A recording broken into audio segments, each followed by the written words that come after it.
Sa personal finance, i-consider natin 'to, who I'm paying. Ang dami nating binabayaran. Pero, who's paying me?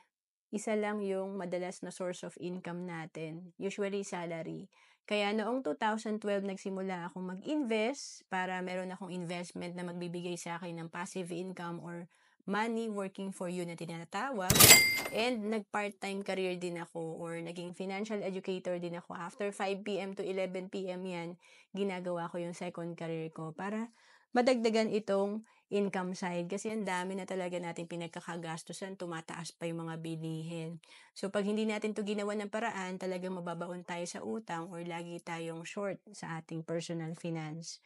And sinimulan kong investment, ginawa ko, nag-ipon ako ng tuloy-tuloy para makabuild ng investment. And sinimulan ko yung Kaiser kasi dito sa Kaiser, 3-in-1 na.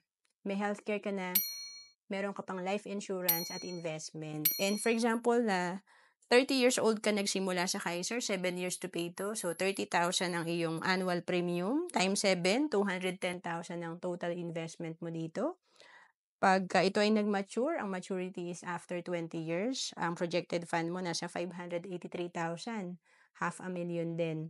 And pag nagtuloy-tuloy ka, hindi mo pa kinuha yung fund mo sa Kaiser, pag edad mo ng 60, meron kang 1.5 million. And ito yung tinatawag na pwede natin magkaroon ng passive income pag may investment tayo na kung kumikita to ng 10%, yung 1.5 million mo, meron kang 150,000 na passive income or 12,000 per month. Malaking bagay pag tayo ay nag-retire. To know more about Kaiser, message mo lang ako sa FB, Rohan Dennis Capistrano.